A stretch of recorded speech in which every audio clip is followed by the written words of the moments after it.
Cada vez mais eu vejo que as soluções para o mundo que a gente vive, elas não são nem óbvias e muito menos, assim, preto ou branco, né? Tem uma grande área cinza aqui no ambiente de negócio. No final do dia, todo mundo tem 24 horas. O dia de todo mundo tem 24 horas. Não tem pessoa mais ocupada ou menos ocupada que a outra, né?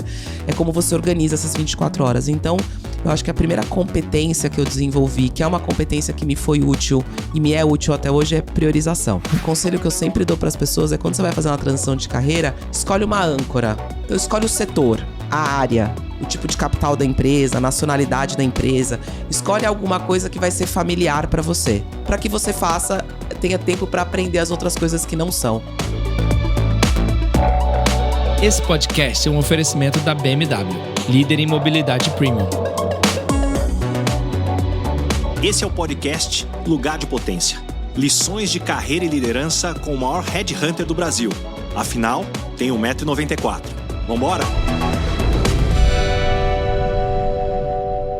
Hoje eu tenho a honra de receber uma líder que vem transformando a vida de milhares de jovens, primeiro recrutando talentos, depois formando os líderes tecnológicos do futuro. Ela é formada em Relações Internacionais pela FAAP, com especializações em Liderança Organizacional por Berkeley e Governança Corporativa pelo IBGC. Ela construiu uma trajetória de mais de 25 anos, transformando talentos e organizações. Durante 18 anos, liderou a companhia de talentos e em 2020, no auge do sucesso, tomou a decisão corajosa de recomeçar do zero em educação, cofundando e liderando a Intelli, a primeira faculdade do Brasil com ensino 100% baseado em projetos que hoje formam os líderes tecnológicos do futuro.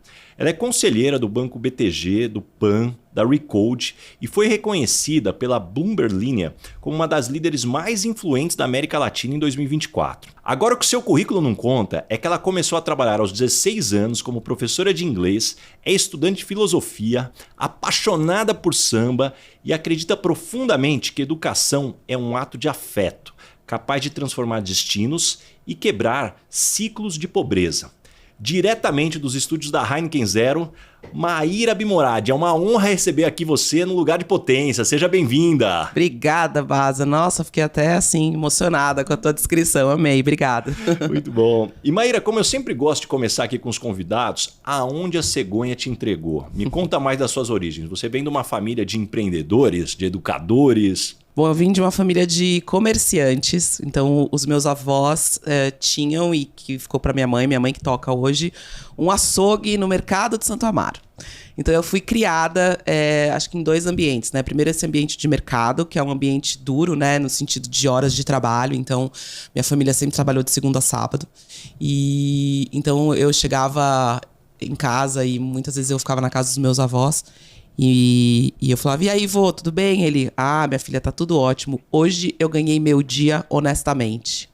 Então essa coisa da minha família de muito, muito trabalho, muita dedicação ao trabalho, de fazer as coisas de maneira honesta, de maneira certa, foi esse ambiente, ainda que simples, que eu cresci. E Maíra, eu sei que você morou nos Estados Unidos na adolescência. Me conta como é que essa ideia surgiu, como é que essa oportunidade apareceu?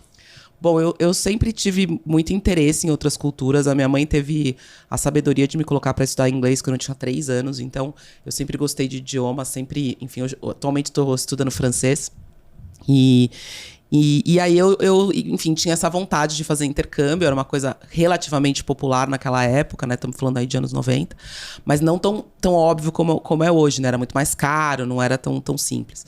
E aí, quando eu tinha 9 anos, na verdade, foi a primeira vez que eu morei fora, vamos dizer assim. Eu fiz um curso de férias de 1 mês nos Estados Unidos com os meus primos.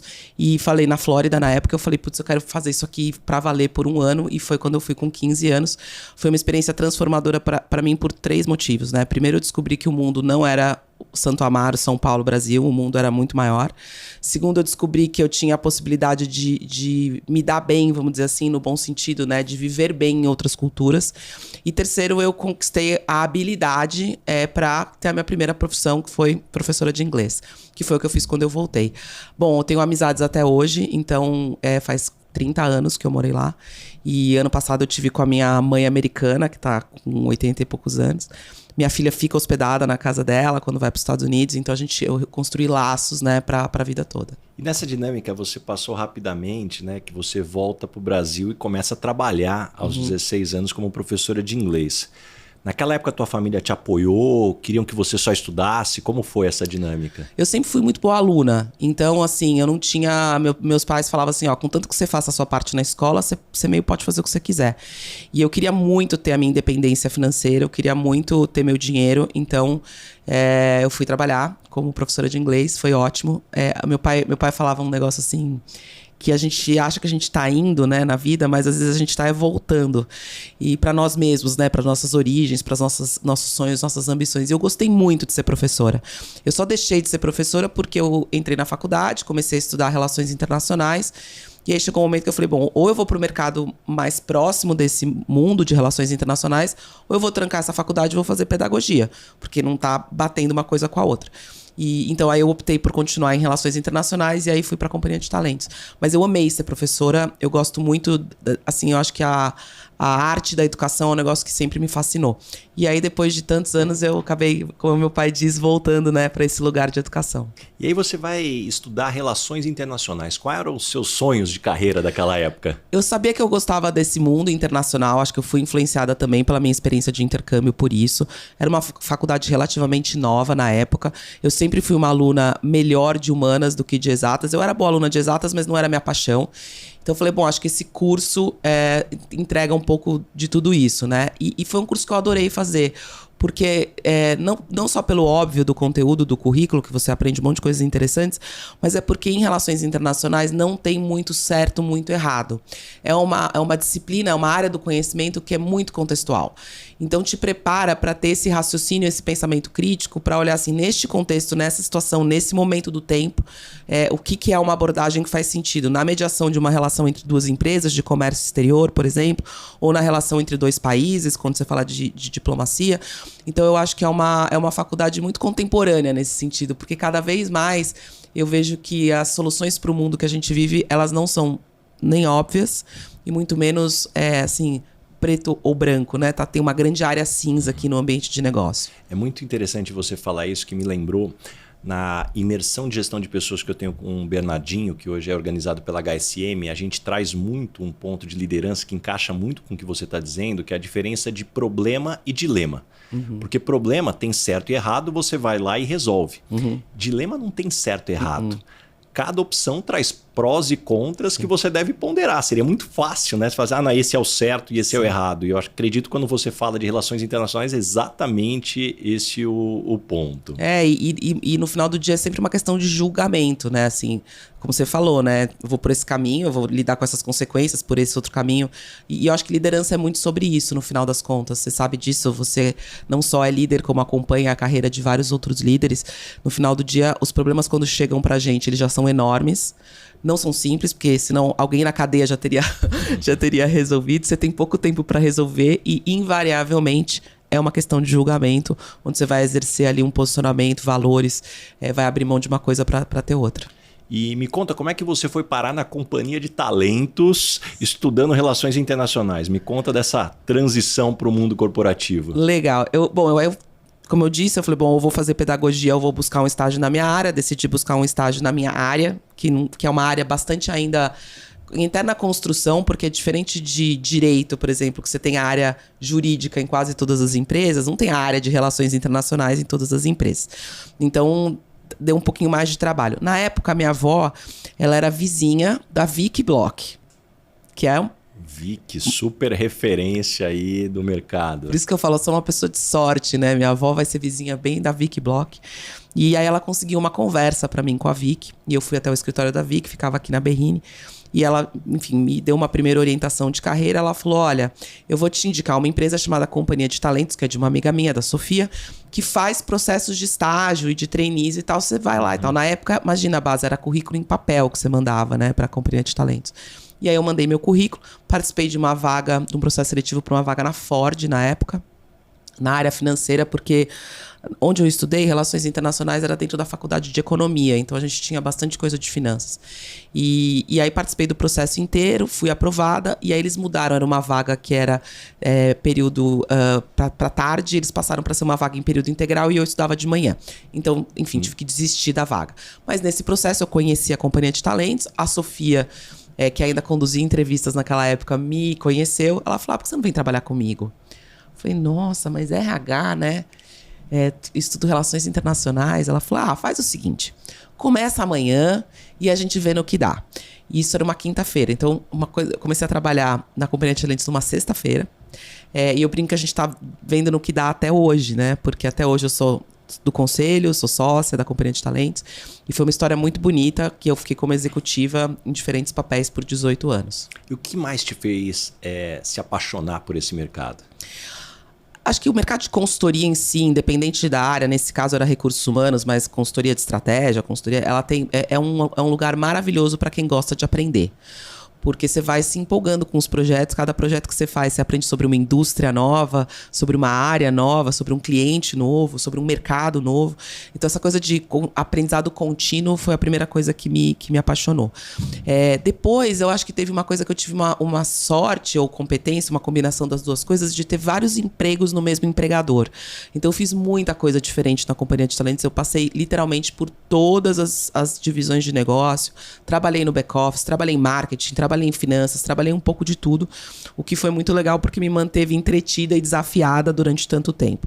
E eu acho que, por último, essa coisa da juventude. A juventude é uma coisa que me interessa muito. Eu sou uma pessoa que gosta do futuro. Então, eu gosto muito de entender a juventude porque, assim, eles serão o amanhã, né? Eles vão pautar a sociedade amanhã, eles vão decidir sobre as nossas vidas amanhã nos mais diferentes papéis, seja na liderança das empresas, seja no Congresso, seja na política, enfim, onde quer que estejam. Então, eu gosto muito de estar próximo do jovem e tenho jeito com o jovem, assim. Então, aí, no final, foi mais essa coisa de trabalhar com o jovem. E Maíra, até agora, de tudo que você contou pra gente, tem um elemento aqui que fica muito claro na tua história, que é a coragem sempre de estar seguindo. E o ponto que eu quero puxar aqui é, durante esse período da Companhia de Talentos, você tomou uma decisão corajosa de ter as suas filhas em produção independente. Conta um pouco pra gente o que te levou a esse caminho. Assim, eu tive um namorado por 7 anos, que era um namorado bastante possessivo e ciumento. E ali eu falei, esse negócio de namorar uma pessoa possessiva, ciumenta, não é pra mim. O meu pai, na época, era vivo e falou, filha, essa pessoa vai te segurar, não vai te empurrar pra frente. E foi um ótimo conselho que eu ouvi. Às vezes a gente não ouve os conselhos dos pais e das mães, mas esse eu ouvi. E aí eu terminei esse relacionamento. E aí, naquela época, na minha cabeça, eu cheguei à conclusão, uma conclusão errada, mas que na época eu achava que era certa, que casamento não é pra mim. Né? Acho que eu não sirvo para casar, eu tenho muitas ambições profissionais, eu sou uma pessoa muito independente desde muito nova, e eu via minhas amigas se casando em configurações que não eram aquilo que eu queria para minha vida. E aí eu falei, bom, mas eu quero ser mãe, então eu vou pensar num jeito de fazer isso, e assim fiz, né? Então tive a Estela com o Ronaldo, foi bacana, foi muito legal ser mãe, assim, foi uma emoção muito, muito linda. E aí decidimos ter a Carol e enfim, elas têm 1 ano de diferença. Na época, sinceramente, Basa, eu não sabia muito onde eu tava, como meu pai gostava de dizer, amarrando meu burro, né? Porque ter filhos junto é complexo, né? Com um casal é complexo. Ter filhos sozinha, né? Nessa configuração que o pai existe, é presente e tal, mas assim, não é um casal, é uma outra complexidade. Mas assim, a vida é difícil, né? Hoje eu penso assim, escolha o seu difícil, né? Não tem nada fácil pra gente. Tem coisas difíceis, tem que escolher o seu difícil. Então foi isso. Hoje elas estão com 15, 16 anos, então são moças já, começando a trilhar aí seu próprio caminho. E me conta sobre essa maternidade sola com ascensão profissional, porque você sempre trabalhando muito, crescendo na carreira. Sim. Enfim, o que você aprendeu ali naqueles anos? Olha, a primeira coisa que eu aprendi, acho que são 2 coisas. A primeira é que no final do dia, todo mundo tem 24 horas. O dia de todo mundo tem 24 horas. Não tem pessoa mais ocupada ou menos ocupada que a outra, né? É como você organiza essas 24 horas. Então, eu acho que a primeira competência que eu desenvolvi, que é uma competência que me foi útil e me é útil até hoje, é priorização. Então, assim, hoje eu vou fazer o quê? Do que eu vou dar conta de fazer hoje? Amanhã é amanhã, hoje é hoje. E um pouco de senso de planejamento. Então, eu sou uma pessoa muito planejada. Virei uma pessoa muito planejada e muito organizada para dar conta de tudo. E a segunda lição que eu aprendi, que eu também levo para minha vida até hoje, eu acho que muita gente, não só mulheres, caem nessa armadilha, que é de fazer a sua comparação com as pessoas certas, né?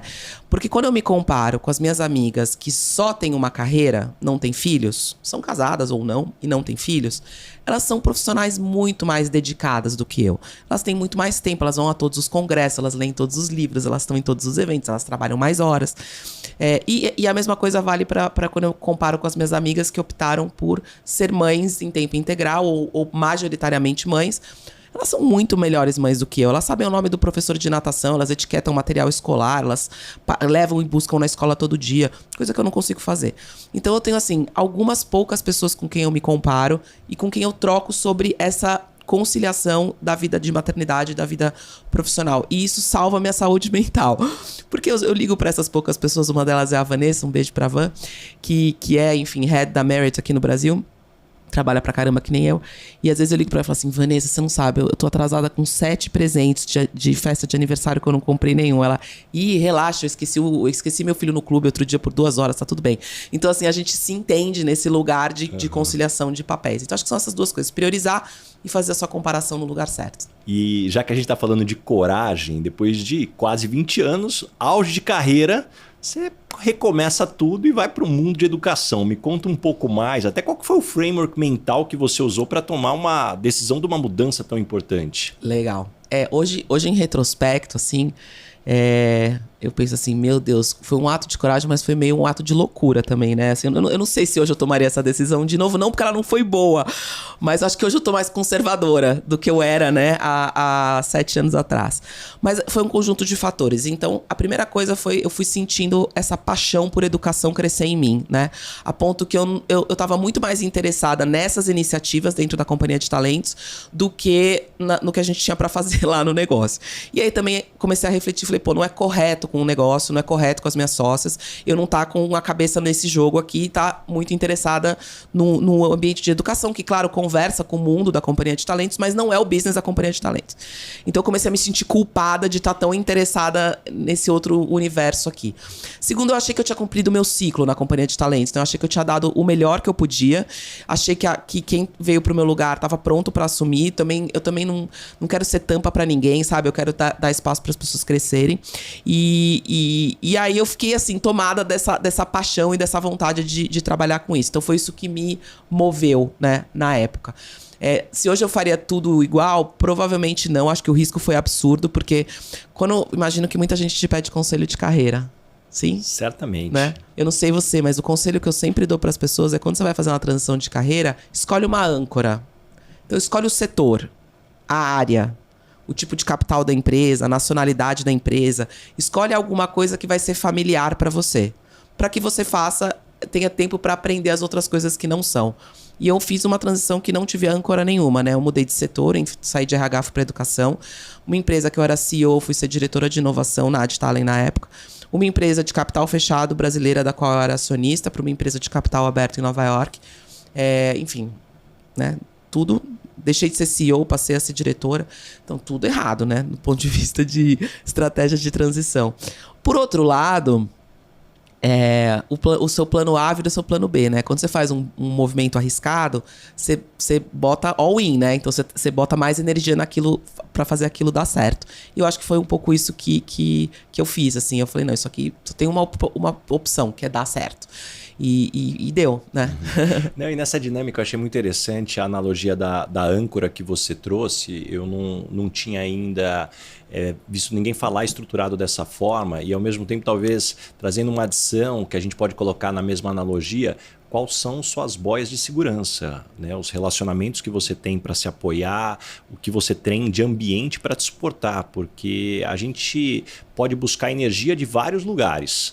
E aí quem só coloca a energia no trabalho não tem de outros lugares quando o trabalho passa por uma turbulência. Então daí é importante, eu sempre costumo dizer que as melhores transições que eu acompanhei foram de pessoas que conseguiram também olhar para dentro e ver da onde vem essa energia. Então, cuidar da saúde, muitas vezes, ter o apoio da família dentro daquela dinâmica, porque se deixar, a gente coloca a nossa cabeça e vai com tudo ali de uma vez. E um ponto aqui que eu quero trazer agora já com você, eu já vi você falando que que a Ana Garcia te ligou e mudou tua vida ao te convidar para a Intel. E como é que foi aquele telefonema? Volta para aquele momento aqui pra gente. Ana, querida. A Ana foi minha mentorada. Eu fui mentora dela quando ela tava na faculdade.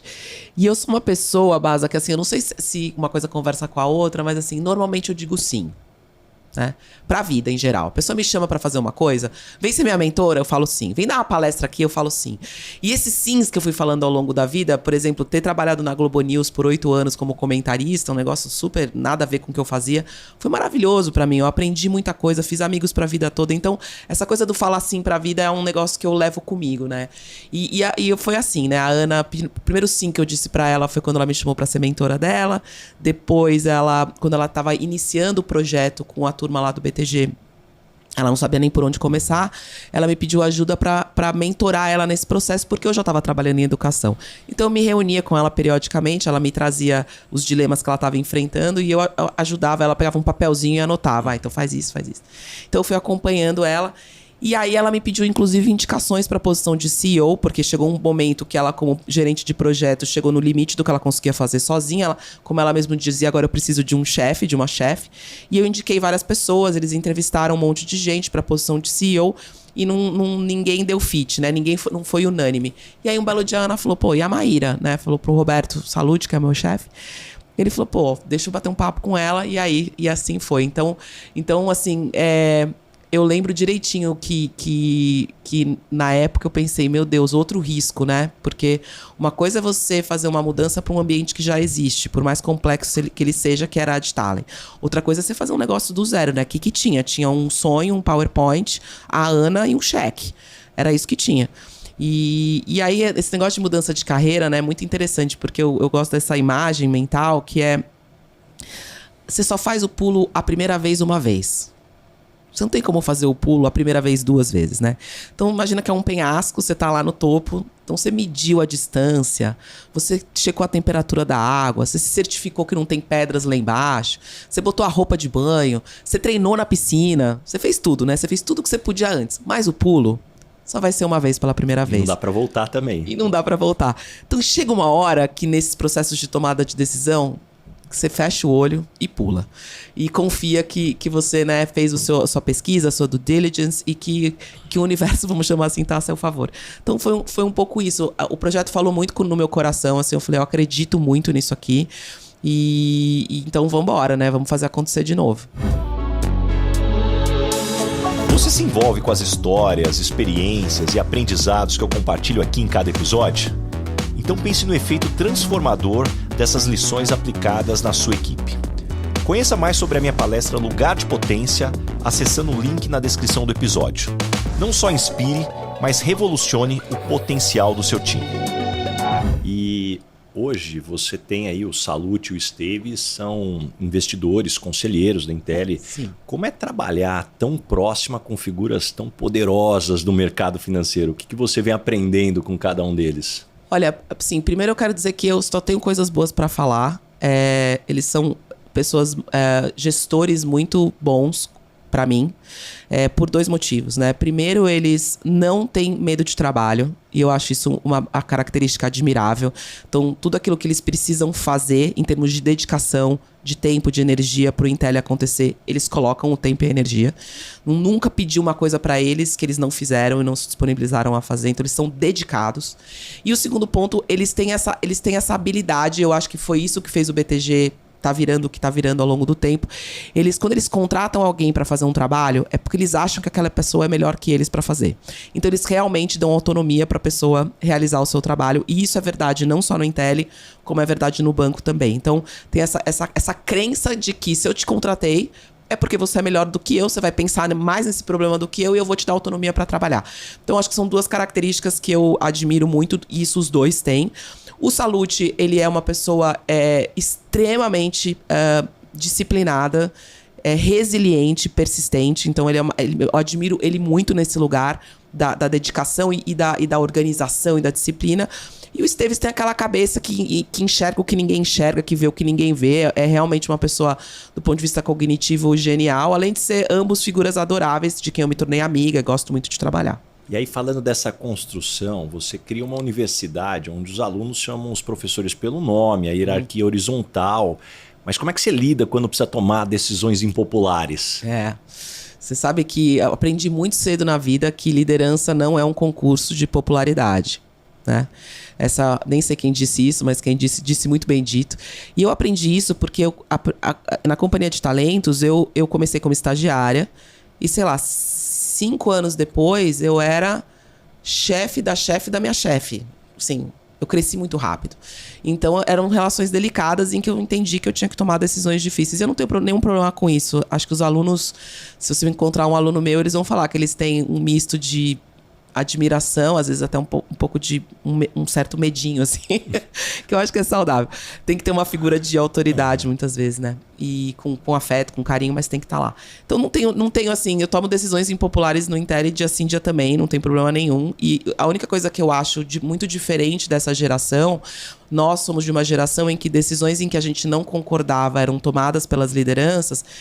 E às vezes a gente não tinha a coragem ou achava que não tinha direito de perguntar o porquê. A gente simplesmente acatava e falava, aqui manda quem pode, obedece quem tem juízo, isso está acima do meu pay grade, eu não vou me meter. A juventude não é mais assim, a juventude questiona, a juventude pergunta, ela quer participar e tal. Então a gente já concebeu o Intel tendo em vista esse perfil dessa juventude de hoje. Então a gente tem vários fóruns de participação dos alunos, conselhos, comitês, é um ambiente muito democrático no bom sentido.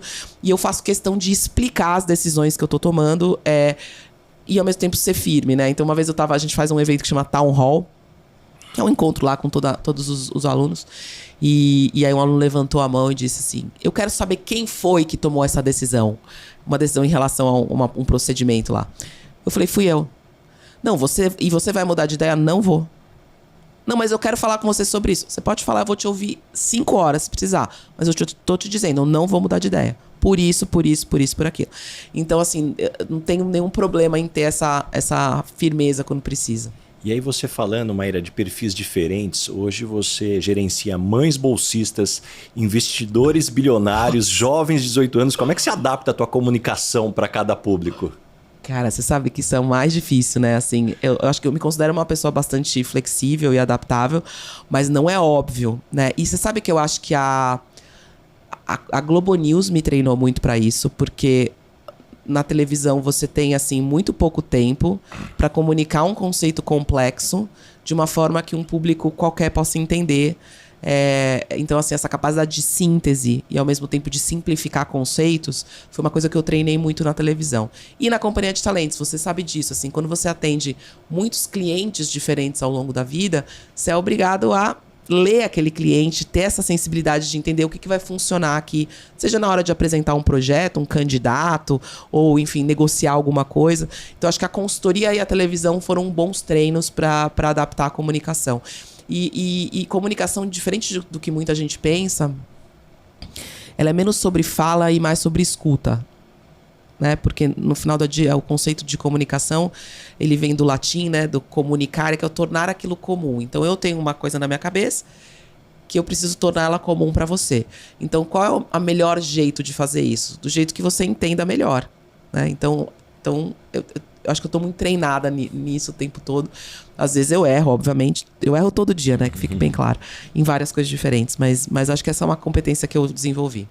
Já que nós estamos falando de conceito, que você passou por isso, hoje o Intel tem 40% dos alunos, a última informação que eu tive aqui, escolhendo a trilha empreendedora. Isso mesmo. A hora que eu olho para o mercado hoje, é quase que uma demonização da CLT pelos jovens. Como é que você enxerga o futuro dessa dinâmica? Pois é. Então, só para esclarecer aqui para a audiência, no último ano, 4º e último ano do curso de graduação, os alunos escolhem uma entre 3 trilhas de carreira. Então tem a trilha acadêmica, para aqueles que querem seguir carreira como professores, pesquisadores, a trilha empreendedora, como você disse, para quem quer empreender, e a trilha corporativa, para quem quer trabalhar no mercado, numa empresa que já exista. Então a gente entendeu, Baza, que tem, nesse público tem 2 perfis. Tem o perfil de alunos que realmente está empreendendo, cujo objetivo de carreira é sair do Intel com o seu empreendimento em alguma fase de pé, e vai dedicar o momento pós-formatura para o seu empreendimento, seja ele qual for. Também existe nesse público aqueles que querem a segurança de iniciar a sua carreira numa empresa, já estão trabalhando em alguma empresa, mas querem explorar o conceito do que é ser empreendedor. Então, nem todo mundo que está na trilha empreendedora, esses 40%, vão de fato empreender. Mas isso não quer dizer que a reflexão não vale, né? Por quê? Porque eu acho que tem uma coisa... Dois movimentos. Primeiro, eu acho que o mercado corporativo vem pedindo um perfil mais empreendedor, intraempreendedor, se a gente puder colocar assim, de pessoas que vão fazer coisas novas dentro das empresas, propor soluções novas dentro das empresas. Eu não sei se você tem essa percepção também. Eu tenho exatamente essa percepção e aí eu já quero puxar exatamente para o outro lado que sim, o mercado demanda, o mundo tem uma velocidade hoje muito maior, uma complexidade que não dá para ter alguém que só vem com o job desk, que vai executar de forma cartesiana. Agora, por outro lado, puxa, hoje com a participação nos boards que você participa, te dá uma visão privilegiada. Na tua visão, o que os executivos tradicionais ainda não perceberam sobre a revolução na formação de talentos? Porque uma coisa é o que a gente precisa, a outra é ter a capacidade de liderar nesse formato. Sim. Eu tô em ambientes, assim, 2 ambientes de board muito peculiares, né? Porque eu acho que o mercado financeiro como um todo, ele se tornou um lugar bastante atrativo para os jovens, tá? Então, o que eu quero dizer com isso? A quantidade de gente que quer trabalhar no mercado financeiro é muito maior do que o número de vagas que o mercado financeiro oferece. Então, sofre de um problema bom do ponto de vista de marca empregadora, que é um excesso, vamos dizer assim, de opções de talentos. Então demora um pouco mais para ter essa sensibilidade de que nem todo mundo quer, da juventude, o que nós queríamos, né? Não tem as mesmas ambições, não tem a mesma disponibilidade de trabalho, não tem o mesmo... Estão dispostos a abrir mão de qualidade de vida, enfim, de seus sonhos pessoais para se dedicar ao trabalho. Então, excluindo o mercado financeiro e excluindo alguns outros mercados onde a oferta, né, de profissionais interessados é menor do que a demanda, eu acho que tem um problemão. Porque chama-se a juventude, essa geração, eu não gosto muito desse termo, mas enfim, é uma geração mimada, que é uma geração que quer tudo rápido e que quer... E é verdade, né? Agora, 2 reflexões. Primeiro, eles não vieram de Marte, tá? Veio um disco voador e depositou esses jovens aqui. Eles são nossos filhos, nossos enteados, nossos sobrinhos, nossos afilhados e tal. Então, a gente olha como se a gente tratasse com 2 pesos e 2 medidas, né? A gente dá uma série de privilégios, no bom sentido, para os nossos filhos. Educação, viagem, liberdade, experiências e nananã. E depois quer que eles cheguem nas empresas e se comportem como alguém que nunca teve nada, com fome de conquista.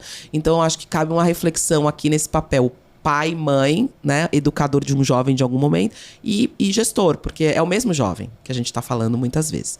Então esse é um ponto. O segundo ponto é que a gente goste da juventude como ela é, a gente não gosta da juventude como ela tá aí, né? E é ela que a gente vai ter para contratar, e é ela que a gente vai ter que lidar. Então eu acho que eu gosto de pensar de que o diálogo, né, e se dedicar. Eu brinco que lá no Intelli as pessoas acham que a gente faz graduação, né, que a gente dá um diploma no final. É ser parte do nosso trabalho. E é a parte mais fácil. A parte mais difícil é pegar um adolescente, porque com 18 anos são adolescentes, não são jovens adultos ainda, e transformar num jovem adulto pronto para ter autonomia, trabalho e tal. Então, um monte de coisas que são feitas aqui nesse processo, muito mais do que dar aula, aplicar prova e tal. E nessa dinâmica eu achei muito interessante, porque quando a gente vê os desafios entre gerações, existe desde que o mundo é mundo. Os antigos filósofos gregos já falavam sobre isso. Total. E eu não gosto muito até da palavra que o mercado conceituou, que é conflito de gerações. Pois é, também não gosto. Já parte do princípio que vai ter conflito, né? Eu prefiro falar encontro de gerações dentro dessa dinâmica. E o que eu também gosto muito de provocar nas palestras que eu dou é que, na verdade, existem 2 grandes grupos sempre.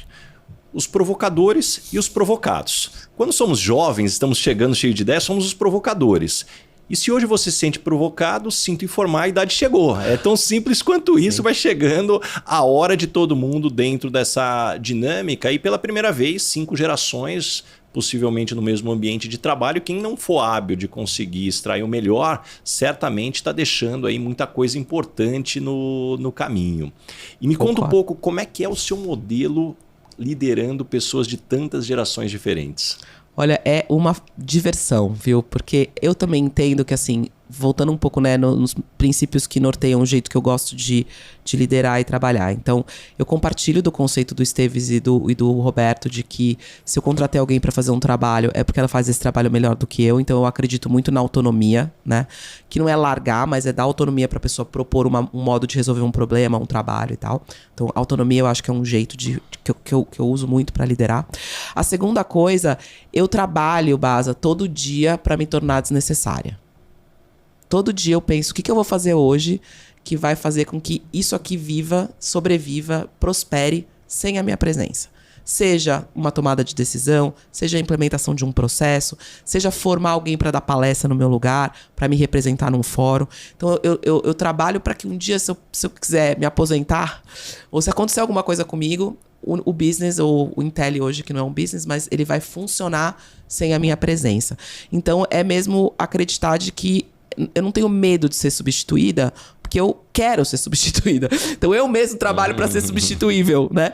E curiosamente, isso vai me tornando extremamente insubstituível, porque, né, essa liderança que forma pessoas, essa liderança que constrói processos, constrói organizações mais sólidas, constrói times mais potentes. Então, no final do dia, é uma coisa que alimenta a outra. A gente acha que a gente está criando um lugar, né, em que a gente vai se tornar substituível, mas na prática o que eu vejo é que a gente vai ficando mais insubstituível, porque vai ficando mais raro, né, esse estilo de liderança que forma para existir independente da sua existência. E Maíra, se antes eu já acreditava que você era muito requisitada para dar mentoria, a pessoa buscando conselho, sim, hoje então certamente isso aumentou substancialmente. E você observando padrões, carreiras há tanto tempo, quais são talvez os 3 erros fatais que você vê os jovens cometerem hoje? Então o primeiro erro que eu vejo é achar que o mundo te deve muita coisa. O mundo não deve nada para ninguém. O mundo é o mundo, ele tá aí acontecendo, né? Cabe a você fazer por merecer as oportunidades, né? O mundo não é sobre você. O mundo não é sobre você, né? E eu acho que, enfim, tem uma série de fenômenos sociais, né? De individualidade, de redes sociais e tal, que muitas vezes faz com que você passe a acreditar que o mundo é sobre você. E não é, né? Então eu acho que essa incapacidade de sair do seu próprio prisma e entender que o contexto não é contra você e nem a favor de você e nem contra, ele só é. E você que tem que achar o seu caminho nesse ambiente, eu acho que é um primeiro erro. O segundo erro é uma coisa meio uma pressa, né? Uma pressa de achar que as coisas vão ser mágicas. Rapidamente, magicamente, eu vou crescer na carreira, todo ano eu vou ser promovido, todo ano eu vou ter um desafio incrível, a minha vida é como se a vida inteira fosse uma vida instagramável. E ela não é, a vida é muito pouco instagramável, a vida é muito dura, tem um monte de trabalho chato, você tem que se dedicar, nem todo dia é bom, essa coisa da resiliência que eu sinto falta também. Então eu vejo muitas vezes até alunos nossos que falam, comecei no estágio faz 2 meses, mas assim, não tô gostando. Pô, 2 meses você não sabe nem onde é o banheiro ainda. Como é que você sabe se você tá gostando ou não? Então essa persistência, né, de ficar nos ambientes, independente de estar gostando, de estar confortável, de estar incrível, umas expectativas meio irrealistas da experiência do mundo adulto, né? Então eu vejo meus enteados agora que estão começando a trilhar o próprio caminho, né, morando sozinho e tal. Falar, nossa, eu não acredito que isso é desse jeito, isso não é justo. Eu falei, pois é, bem-vindo à vida adulta. A vida adulta não é justa, né? Ela é bem injusta, aliás. Então, essa idealização da experiência que eu acho que é um segundo aspecto. Antes de você ir para a terceira, só um ponto que eu acho muito interessante. Eu entrevistei já aqui no podcast o nosso colega, o IPOer, o Leandro Medeiros, que é CEO da Dafit, e ele trouxe algo que eu acredito muito, se apaixone pela parte chata do seu trabalho. Porque todo trabalho tem uma parte chata. Total. O professor ele pode ser apaixonado por ensinar, mas vai ter que corrigir prova, né? A pessoa da área da saúde vai ter que fazer plantão. E então aquela máxima, né? Faça o que você ama, é uma das maiores armadilhas. O certo é, ame o que você faz. Porque você faz o que é necessário e coloque amor em cima disso. Então, eu achei demais você trazer esse segundo ponto. Super, concordo super e é bem nessa linha, né? E acho que o terceiro erro que eu acho que a juventude comete é subestimar a importância das relações. Tá? Então, elas não entendem muitas vezes que eles já estão construindo uma imagem profissional, uma reputação, às vezes desde o ensino fundamental. né? E que a gente vai causando impressões nas pessoas. E a gente, você sabe disso, enfim, muito bem, assim, o quanto as suas relações não vieram de graça. Você cultiva as suas relações, você investe nas suas relações e o quanto, a quantidade de frutos que isso te trouxe como um retorno de um caminho de plantio e cuidado dessas relações ao longo da vida. Então, dedicar tempo para cuidar das suas relações, investir nas relações, eu acho que é uma coisa que os jovens subestimam muitas vezes. Lá na frente, é isso que vai fazer muita diferença. Tem um monte de gente que fala aí sobre networking, fala de uma maneira que eu concordo, de uma maneira que eu discordo, mas o que eu acho que é denominador comum é, quanto mais o tempo passa, mais você vê o quanto as relações são importantes na construção da carreira e da vida. E essa história de escolher os defeitos, você sabe que isso vale pra tudo, né? Assim, casamento é isso também, né? Porque você casa por quê, né? Ah, eu casei com o Bruno porque eu amo ele, porque ele é leal, porque ele é generoso, porque ele é alegre, porque ele é inteligente e tal. Vai passando o tempo, você ama apesar de. Adorei! Né? Então, assim, eu amo apesar dele, né? Enfim, então eu acho que é um pouco dessa lógica pro trabalho também. Eu brinco, muita gente me consulta pra escolha de escola, né? Ah, eu não sei que escola que eu coloco os meus filhos, tem essa, tem aquela. Primeira coisa que eu falo assim, escola é igual marido, tem defeito. Não tem escola perfeita, não tem esposa, não tem marido perfeito. Escolha os defeitos que você tá disposta a conviver. Então eu escolhi uma escola, por exemplo, que é meio desorganizada. Por outro lado, tem uma proposta pedagógica que eu amo. Então eu priorizei isso e eu consigo viver com a desorganização da escola. Esse é o defeito que eu escolhi conviver. O Bruno, por exemplo, é uma pessoa que tem muita energia. A gente estava aqui falando antes, meu marido. Muita energia, coloca muito nisso. Eu sou mais cansada que ele, né? Você não é cansado, você é normal. Eu sou normal. Ele é assim, é feito de outro material, né? Mas é um defeito que eu tô disposta a conviver, né? Então eu me esforço pra acompanhar mais ele, me esforço pra estar com ele. Por quê? Porque vale a pena pelo resto. Mas tem defeitos que eu não tô disposta a conviver. Falta de lealdade é um deles, por exemplo. Pra mim não dá. Tem gente que vive bem com isso, né? Eu não vivo. Então, quais são os defeitos que você tá disposto a conviver na escolha de um trabalho, na escolha de um parceiro, na escolha de um lugar pra morar, numa escola, não importa. Esse é um ponto, talvez, que você trouxe, eu não quero deixar escapar. O Bruno entrou na tua vida, e você entrou na vida do Bruno, quando vocês já tinham filhos, os dois já tinham sucesso, Sim. Carreira estabelecida. Como é que vocês construíram uma parceria em meio a vidas já tão preenchidas e estabelecidas? Olha, eu vou te fazer uma correção. Como é que vocês construíram não tá no passado, né? Como é que a gente constrói todo dia, porque todo dia a gente tem desafios nesse sentido. Não é óbvio, né? Nós somos duas pessoas de personalidade muito fortes, então todo mundo quer liderar, né? Todo mundo quer decidir. Então às vezes a gente se estranha nesse lugar. E aí é muito diálogo, muita conversa. E ele fala uma coisa que ele aprendeu na GE, um princípio de liderança da GE, o Bruno trabalhou na GE há muito tempo atrás, que em inglês diz o seguinte, né? Sometimes you lead, sometimes you follow. Ou seja, às vezes você lidera, às vezes você segue. Então a gente tenta aplicar esse princípio na nossa relação, né? Tem assuntos que ele vai liderar e eu vou seguir, e tem assuntos que eu vou liderar e ele vai seguir. Essa parte é fácil, porque tá todo mundo lotado de coisa pra fazer, então é fácil dividir. O que é difícil? O difícil é, uma vez que a pessoa que tá liderando toma uma decisão que você discorda, você tem que segurar a sua onda e, ficar quietinho e acatar a decisão que foi tomada. Então, esse é o desafio, né? De você acatar a decisão que o outro tomou, porque ele é que tá à frente daquele assunto. E o resto aí, o que ajuda muito a gente, do lado positivo, a gente tem muitos gostos em comum. Então, isso facilita, porque o conceito dele de diversão é o mesmo conceito de diversão pra mim. O conceito de prioridade dele é o mesmo conceito de prioridade pra mim. Então, a gente consegue fazer muito com o pouco tempo livre que a gente tem. Não tem disputa de onde a gente quer gastar esse tempo. A gente quer gastar em família, a gente quer gastar com os amigos. Como você falou, a gente quer gastar no samba, na mangueira que a gente gosta. Então a gente tem essa coisa de muito fácil decidir como gastar o nosso tempo e a gente se diverte muito juntos, que eu acho que isso faz muita diferença. E um ponto que eu não quero deixar escapar também, Maíra, que você estava falando na outra conversa e conecta diretamente com tantas relações que vocês têm e criaram. Como é que você desenvolveu a tua habilidade de construir um networking tão poderoso que você tem hoje? Você comentou muito de cultivar, mas eu queria um pouco aqui talvez abrir tua caixa preta. Legal. É mais no freestyle, tem uma estrutura? Como você faz? Tem pouca estrutura, eu não fico muito ativamente fazendo isso. Eu sei que eu deveria fazer mais, né? Como eu deveria também cuidar mais da minha presença digital. Eu tenho maior admiração pelo que você faz, porque Eu não tenho, assim, não é natural pra mim. Então eu deveria botar mais energia nisso. Todo ano eu faço essa resolução e todo ano eu falho, tá? Só pra ficar claro. Agora, pra mim, me relacionar é uma coisa muito fácil. Então, que princípio que eu uso, que aí eu acho que é um princípio que é de fato uma metodologia, ainda que seja conceitual. Eu sempre ajudo se eu posso. Todo mundo que me pede ajuda, eu ajudo. Se eu acho que o pedido é pertinente, para em pé, né? Se é razoável, obviamente. Então eu tenho essa disponibilidade para oferecer. Tento responder todo mundo que me manda mensagem, entre em contato comigo rapidamente e tento ajudar se eu posso. Ou apresentar para quem pode e tal. Eu acho que isso o universo retribui. Então, toda vez que eu preciso de ajuda, eu também tenho ajuda.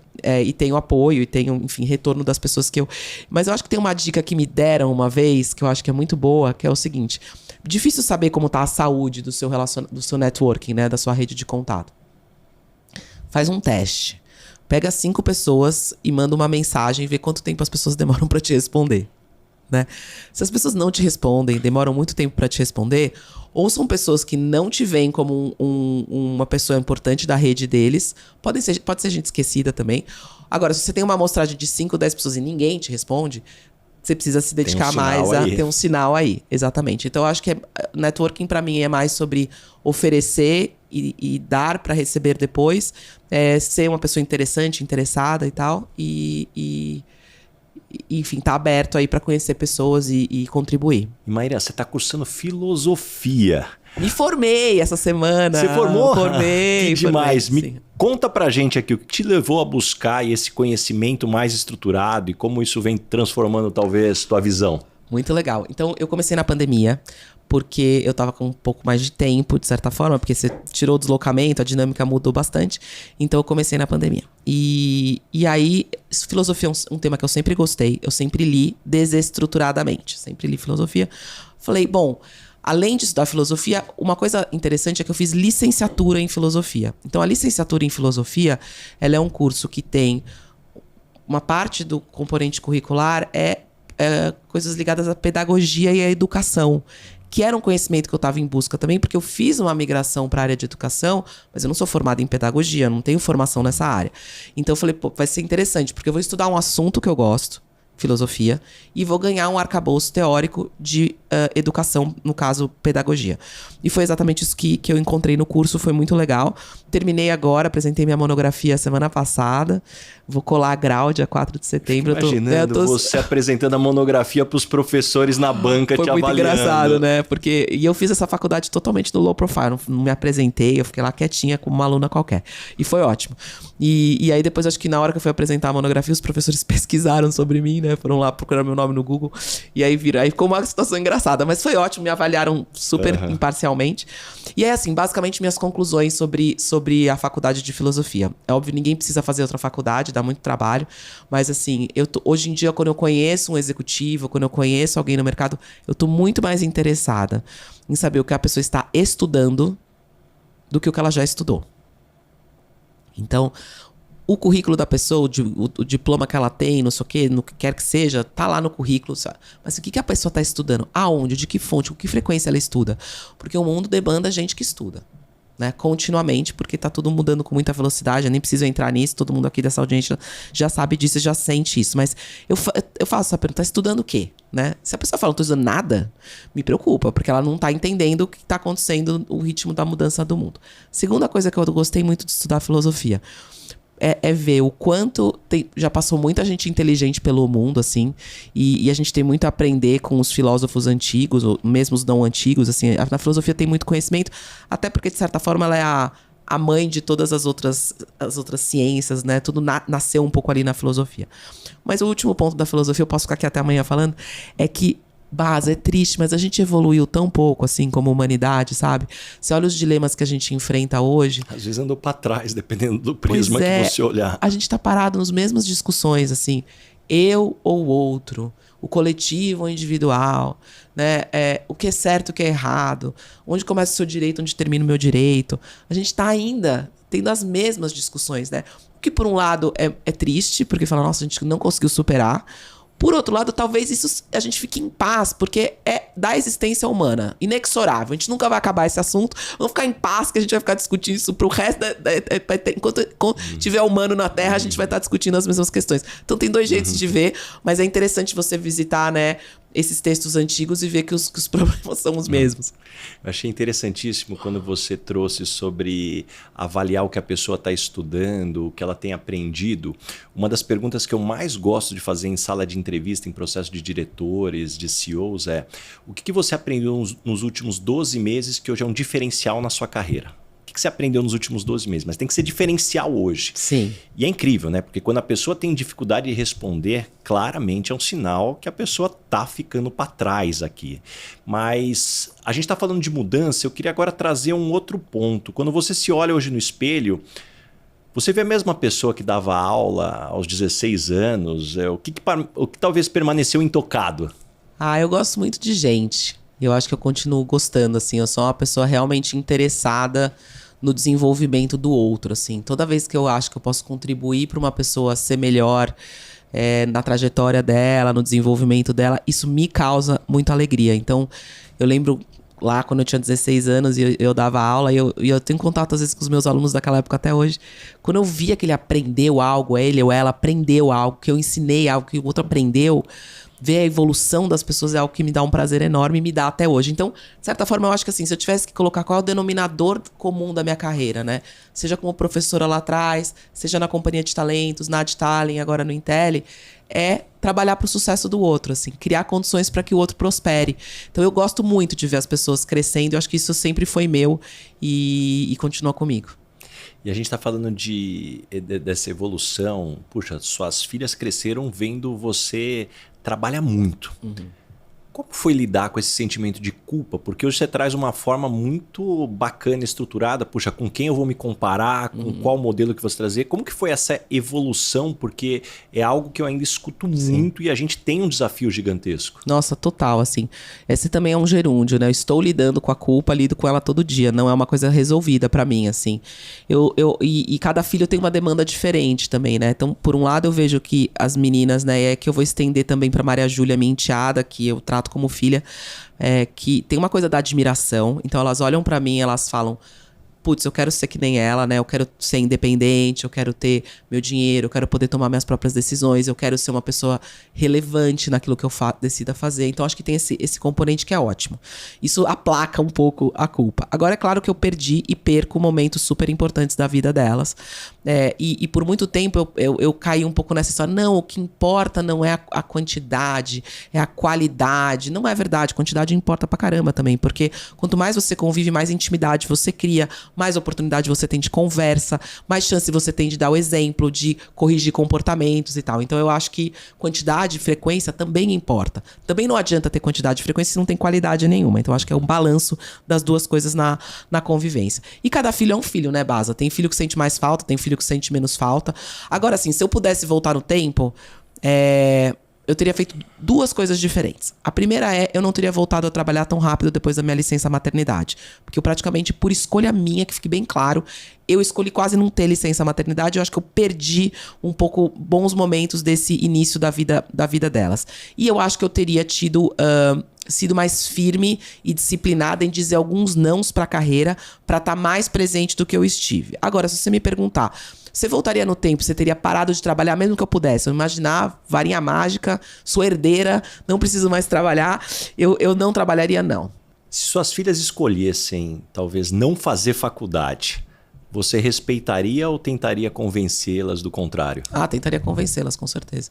Até porque, assim, estatisticamente é uma questão de probabilidade, né? A chance de conquistar independência, sucesso, seja lá o que for, é muito maior se você se prepara. E eu acho que graduação ainda é o jeito de se preparar no mundo de hoje. Agora, o que eu não influenciaria seria a escolha. Eu acho que eles podem escolher aquilo que eles... contanto que eles saibam as consequências. Se você quer fazer artes plásticas, tá ótimo. Não tem problema nenhum. Só que entenda, você vai conversar com pessoas que são artistas plásticos e vai ver o que é ser artista plástico. Pra não tomar nenhuma decisão romantizada. Ah, quer fazer medicina? Então você vai ver a vida de quem estuda medicina e quem trabalha com medicina. Pra você não tomar uma decisão baseada no que você vê no TikTok. Porque a vida não é o TikTok, né? Então acho que esse é nosso papel de botar os filhos na realidade. Adorei. E hoje, Maíra, você forma jovens para um mercado que talvez não exista em 5 anos. Sim. Como ensinar essa turma a sobreviver no caos? Você sabe que não só a gente, né? Eu acho que todos os players, vamos chamar assim, de educação básica, ensino superior, deveriam estar fazendo essa reflexão. Então, o que a gente tomou de decisão, né? A primeira coisa, a gente acertou. Acho que a gente previu um pouco o futuro, de certa forma, de escolher a metodologia de ensino por projetos. A metodologia de ensino por projetos, ela privilegia a aplicação prática dos conceitos teóricos. Então, isso significa que, por mais que o ambiente teórico mude ou se transforme, as competências que a gente desenvolve no Intelli, de trabalho em equipe, gestão de conflitos, comunicação, colaboração, elas são perenes. Elas sobrevivem a IA, vamos chamar assim, né? A gente vai continuar precisando de gente que saiba colaborar, que saiba resolver problema, que saiba se organizar, que saiba resolver conflito. E isso, o modelo por projetos, ele propicia, tá? E aí a gente tem uma estratégia muito clara para lidar com esse ambiente de IA generativa, tanto do ponto de vista do como isso impacta os nossos processos educacionais, de avaliação e tal, vamos chamar assim, da porta para dentro da faculdade, esses alunos ainda como estudantes, então a gente está fazendo uma revisão de conteúdo, de forma de avaliação, à luz dessa realidade de IA, e por outro lado a gente tomou da porta para fora 2 decisões, né? A primeira é que, assim, no mínimo, a gente quer formar. A gente tem a obrigação, como instituição de ensino, de formar profissionais que sairão, eu vou chamar assim, aumentados por IA. O que é isso? Eles vão conseguir ser mais eficientes, mais produtivos, porque vão incorporar IA na execução de suas tarefas. Isso é o mínimo que todo mundo deveria estar fazendo do ponto de vista de faculdade, tá? Olhando para o ensino superior, todas deveriam estar preocupadas. Não importa se você está formando médico, advogado, administrador, não importa. O que a gente entende que é a nossa responsabilidade, como uma faculdade que vai formar futuros líderes de tecnologia, é adicionar 2 camadas nessa história. A primeira são construtores de IA, de soluções baseadas em IA. Porque não adianta saber usar para escrever melhor um e-mail se você é uma pessoa de tecnologia, um líder em tecnologia. Então, essa segunda camada que a gente chama de builders. E a terceira camada, que são as pessoas que vão refletir sobre o futuro disso. Porque o que vai acontecer, Baza, e eu converso muito e acompanho muito esse assunto com o Ronaldo Lemos, que eu acho que é a maior autoridade em governança de tecnologia no Brasil. Qualquer podcast dele que você ouça, vê ele no Instagram, ele fala assim, a regulação não vai acompanhar a tempo. Não vamos esperar que o governo ou os governos vão conseguir se articular para regular o uso de IA onde for, no ambiente de trabalho, na indústria, na educação, na velocidade que a IA vai se desenvolver. E é a história da regulação. A regulação nunca sempre consegue. Atrás. Perfeito. Vai sobrar para quem? Vai sobrar para as empresas, para as escolas, para as casas, para as famílias decidirem a sua própria regulação. Então a gente precisa ter essa discussão também, que é um pouco mais ético-filosófica aqui em cima, que é, tá bom, qual que é o nosso posicionamento sobre isso? E uma discussão técnica também. Pode usar IA, qualquer IA, para tudo? Para que pode? Para que não pode? Pode subir documento confidencial da empresa dentro do ChatGPT? E aí, o que acontece com isso? Então, tem várias camadas aqui dessa história que a gente deveria estar educando os nossos alunos, seja na graduação, na pós, nos cursos livres, a refletir e saber fazer. E para a gente fechar esse primeiro bloco, se você pudesse plantar uma única ideia na mente de todos os jovens brasileiros, qual seria? O trabalho é um ambiente duro. Tem que trabalhar. There is no free lunch. There is no free lunch. Você sabe que tem uma frase que eu adoro do Tim Nock, que ele diz que o trabalho duro bate o talento quando o talento não trabalha duro. Tão simples quanto isso. E quando o talento trabalha duro, ninguém pega. Ninguém pega. Esse aí Esse aí é aquela história, né? Quanto mais eu trabalho, mais sorte eu tenho. Não é isso? Exatamente. Esse podcast tem um oferecimento de Michael Page, líder em recrutamento e seleção de executivos no Brasil e América Latina. E chegamos agora no momento Headhunter. Qual que é a pergunta que você sempre faz nas entrevistas para contratar alguém para o seu time? Eu faço 2. Eu faço o que você está estudando agora, o que você está aprendendo agora, né? E se você pudesse voltar no tempo, que decisão você tomaria diferente? Primeiro, para entender se a pessoa tem humildade para reconhecer os seus erros, porque eu acho que a capacidade de reconhecer os próprios erros e bounce back, né, e voltar dos seus erros é uma competência fundamental hoje em dia, porque o que a gente mais faz no ambiente que a gente vive é cometer erros o tempo todo. Se a pessoa tem senso crítico e se o que ela entende que é um erro é realmente o tipo de tamanho de erro que ela vai cometer trabalhando na equipe, e se ela consegue, enfim, aprender com isso, se ela consegue criar uma nova solução para uma situação que ela já viveu. Nossa, eu adorei. A gente está muito alinhado, porque uma das perguntas que eu adoro fazer é qual foi o maior equívoco que você teve no trabalho e como foi o processo, não só de você identificar que você estava errado, mas quanto tempo você levou para identificar e tomar uma atitude. Acho que isso diz muito sobre a pessoa. Total. E Maíra, que tipo de pessoa não dá certo trabalhando com você? Acho que as pessoas... Tudo questão atitudinal, né? Eu acho que a pessoa fofoqueira, aquela que só reclama e não resolve. Então, assim, tem um problema, não tem problema ter problema. Mas fala com quem resolve, né? Marca uma conversa, fala, não tô gostando disso, aqui não tá funcionando. Tá, tudo do jogo. O que eu não aguento é gente que não fala nada diretamente e fica minando o ambiente ao redor. Essa aí não consigo. E quando as pessoas não gostam de você no ambiente de trabalho, normalmente qual é o motivo? Elas me acham muito dura. Muito exigente, muito dura ou muito direta. Eu sou mesmo. E o que você gostaria de perguntar para o Baza? Se você fosse me dar uma orientação de carreira, o que você me falaria? Puxa, olha, essa é uma boa pergunta aqui. O que eu daria de conselhos? Na verdade, mais do que uma orientação ou uma dinâmica, para mim está muito claro, ouvindo a sua história, um pouco também que eu te conheço além dessa entrevista, que você me parece uma pessoa que ao longo do tempo foi aprendendo a escutar mais a sua intuição, mais o que vem de dentro, e isso foi te abrindo cada vez mais caminhos. E eu acho isso fabuloso, porque o mundo corporativo ainda tem um certo preconceito em você olhar para dentro, como você trata a intuição, que, na minha opinião, não tem a ver muitas vezes com algo cósmico, é muito uma informação não estruturada que você tem.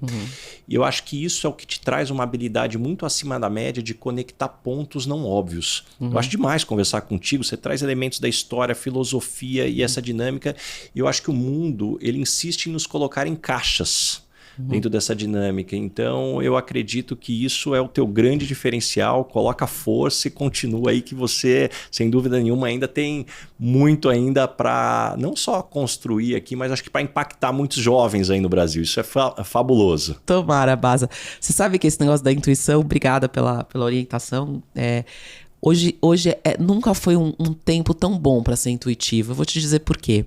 Porque hoje a gente tem acesso a tanto dado, muito granular, né? Coisas muito pequenas que a gente é capaz de acessar hoje que a gente não era. Então, por exemplo, você está decidindo sobre uma estratégia de marketing, né? E aí você fala assim, eu tenho uma intuição de que o dinheiro que o investimento que a gente vai fazer não deveria estar em mídia. Deveria estar em relacionamento, deveria estar em qualquer outra coisa. Antes, você não tinha como provar isso. Agora você tem. Pelo menos quem tem uma estrutura de dados organizada na empresa, assim, algo me diz...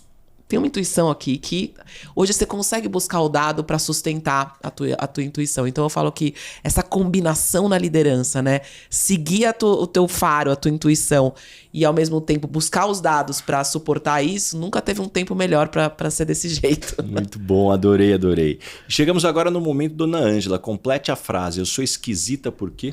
Eu adoro ficar sozinha. Você se dá bem com você mesmo? Eu amo ficar sozinha. E me conta qual foi a situação mais engraçada, o maior perrengue que você já passou nesse mundo corporativo? Uma vez eu tava... Uma coisa horrorosa. Eu tava numa reunião e uma pessoa começou a me contar, né? Um homem começou a me contar de uma experiência que ele teve trabalhando com um fundo de investimento, que foi uma experiência muito traumática e tal.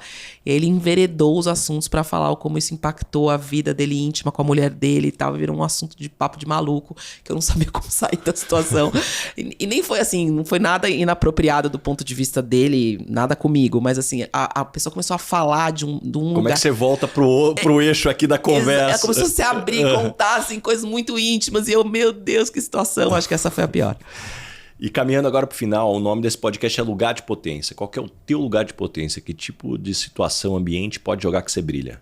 Tudo que envolve falar com gente, convencer pessoas, vender ideias, conceitos. Acho que esse é um lugar de potência. E o outro, eu sou boa em criar conceitos, assim. Em alinhar conceitos. Eu gosto de conceito. E me conta uma verdade que as pessoas não costumam dizer e, na sua opinião, é fundamental para se ter sucesso. Você não vai ser amado ou amada por todos. Tem uma pergunta que não pode deixar de fazer. O que você aprendeu nos últimos 12 meses? Boa. Olha, eu acho que esse tema... Eu tenho estudado muito esse assunto de inteligência artificial generativa, não só do ponto de vista técnico, mas também do ponto de vista de impacto no ambiente de negócios.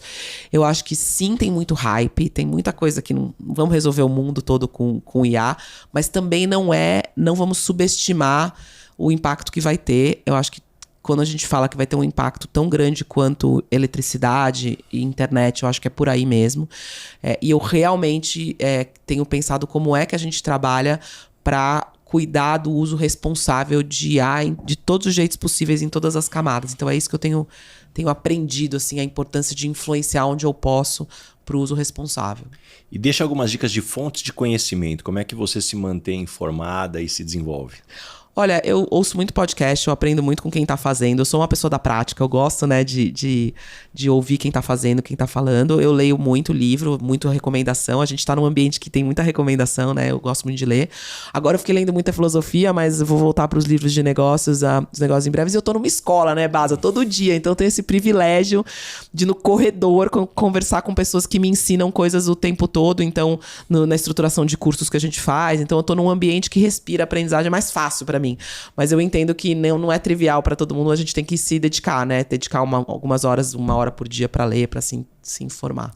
E me indica 3 pessoas bacanas para eu convidar para esse podcast ter uma conversa tão legal como essa que a gente está tendo. 3 pessoas. Acho que tem uma pessoa muito bacana, que é a Mariana Andrade. A Mariana Andrade é sócia da Nexo, que é uma empresa que faz esse trabalho de desenhar estratégias de cultura. E eu acho que ela é uma pessoa... pouca gente conhece ela, mais gente deveria conhecê-la. A segunda é o Maurício Garcia, que é o conselheiro acadêmico do Intel, que tem uma história fantástica, porque ele é veterinário de formação, autodidata em tecnologia. Hoje é um cientista digital e eu acho que é quem está gerando muito conhecimento interessante nessa área de IA e educação. Então, definitivamente, seria um papo ótimo para você conhecer o Maurício. E a terceira, não sei, sabia? Eu sei. Eu queria recomendar um aluno meu, o Pablo. O Pablo é um aluno que veio do Rio Grande do Norte, de uma família de agricultores, e que decidiu trabalhar com tecnologia para transformação social, tem feito bastante coisa legal. Então, acho que trazer a juventude para cá, eu acho que é um jeito também de inspirar e ver que, assim, tem jeito. A Fernanda Torres, a vida presta, eu falo, tem jeito, assim, tem muito menina boa, bem intencionado, dedicado por aí, que pode servir de exemplo para os outros. Adorei. Ó, tem uma pergunta que eu faço para todo mundo que passa por aqui, eu não vou deixar você embora antes de responder. O que é felicidade para você? Felicidade é dormir tranquila. Acho demais essa. Eu também tenho uma muito parecida, que felicidade é você poder contar no almoço de domingo com a família o que você faz sem cortar nenhuma parte. Tudo que você faz no trabalho, com os amigos, isso para mim é felicidade. E que é a mesma coisa, né? No final das contas é você estar em paz, que você walk your talk, né? Que o que você fala, você faz, o que você faz, você fala. E acho que o sono tranquilo, ou compartilhar com seus entes queridos a sua vida de maneira transparente, no final das contas significa o mesmo princípio, né? De que você vive de maneira coerente, congruente com teus valores e com aquilo que você faz. Adorei. Pra gente fechar, Maíra, como é que as pessoas te encontram? Que projetos que vêm pela frente? Bom, Intel, tô lá todo dia, Intel Edu, pode falar comigo por lá, tô no LinkedIn, então respondo todo mundo que me escreve. Quem quiser conhecer o Intel nas nossas redes sociais, você pode agendar uma visita e ir lá ver o que a gente tá fazendo, muita coisa legal. Muito bom, adorei, Maíra, muito obrigado mesmo por abrir tua agenda. Eu tenho certeza que todo mundo que nos escutou até aqui saiu com página de anotações, muitos insights, muitas lições. Tomara. Aliás, quem está nos escutando já aproveita, compartilha esse episódio com todo mundo que tem muito conhecimento bacana. Muito obrigado mesmo. Eu que agradeço, Baza. Foi uma delícia. Valeu.